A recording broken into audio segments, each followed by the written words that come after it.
from your stock, you are one of those people who have seen so much in the history of Ghana. When you look at Ghana today, what do you see?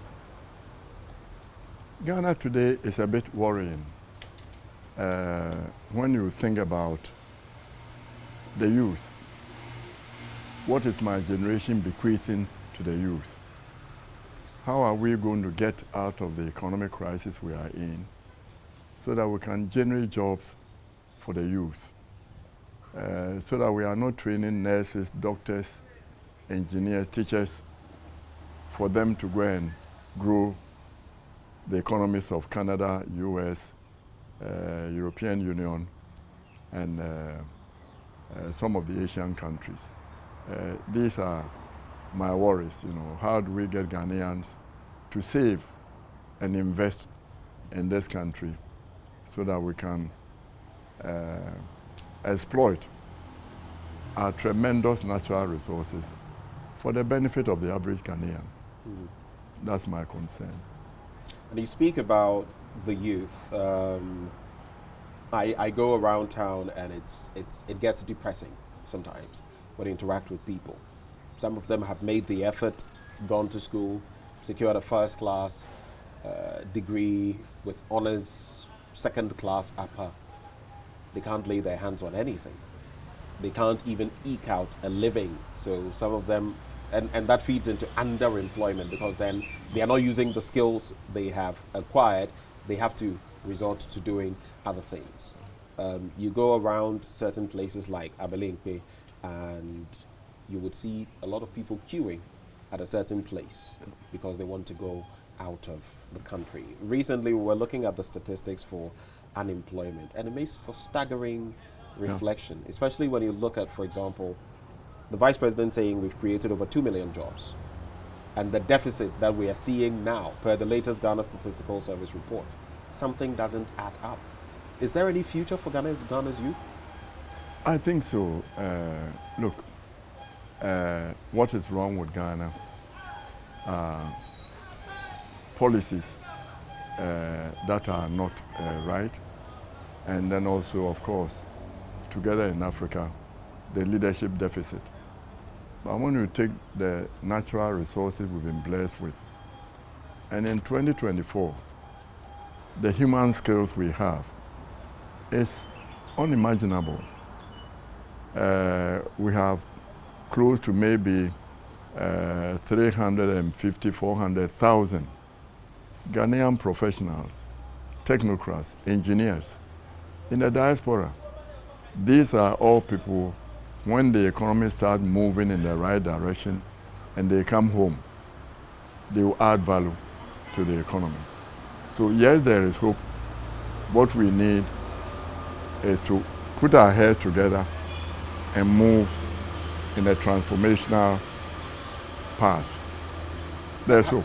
How do you feel we can manage that? I mean, you look at, and you've been around, even in 1996, you wanted to be, was it 2006 or 1996? I believe it was 1996. Yeah. You wanted to be president. You contested John Ejikun Kufuor. So it means you've been at that level. You know exactly what has happened.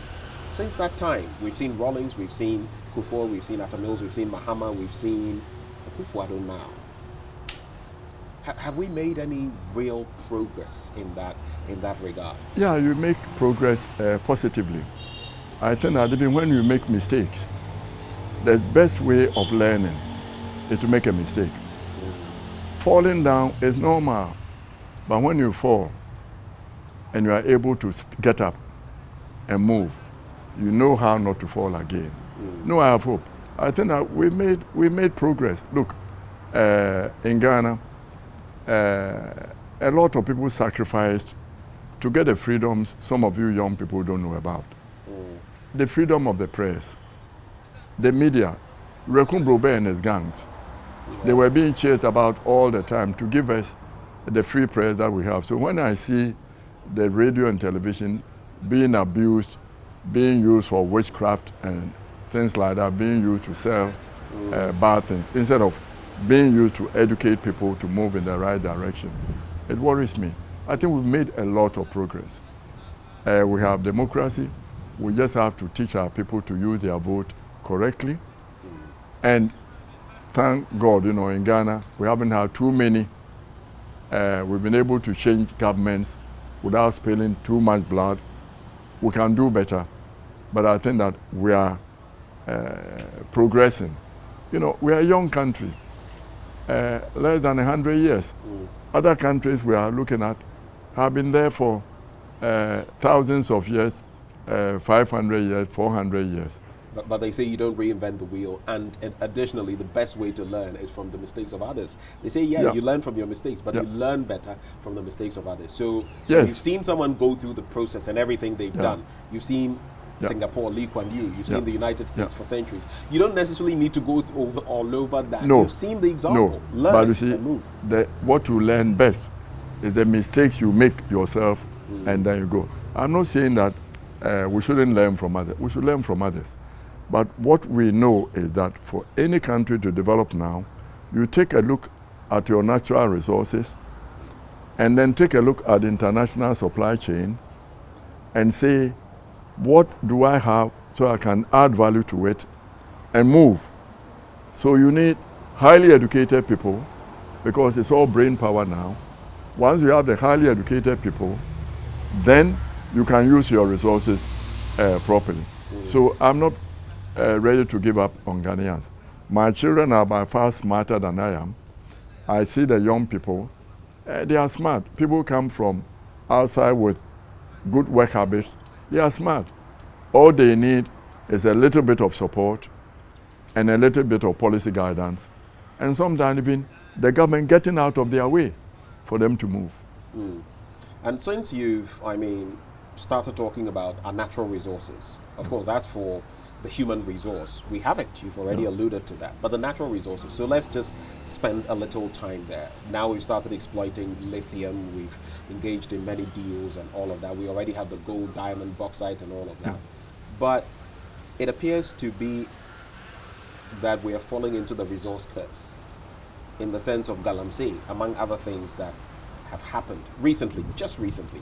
I was reading about heads of the Forestry Commission in, I think, districts also, complaining, lamenting bitterly that even when you catch people engaging in Galamsey, as head of the Forestry Commission in an area, you apprehend them or you go through certain processes. Then a politician somewhere gives you a call, a chief somewhere gives you a call, and there are threats and it's impeding, they are basically frustrated. That's a typical example. We have the natural resources, but it's not trickling down. Yeah, but see, people always put the blame on others. If you are given a job and you can't do, resign and go and sit home. Don't complain. How do you do the job when the politician from the you topmost say no. entity? I've been a civil servant before. A politician calls you to do something. No, sir, it cannot be done. You want us to do this, we can try this way, but this way is against the law. You see, if we don't have discipline in this country, and we don't have the police, law enforcing agencies being ready to do their job, and the judges being ready to give justice to people, we are not going to move. So people should stop pushing the blame. You are given a job, stop the Galamsey. Call the police, they are not going to support you. Resign, go and sit home and do something else. I see.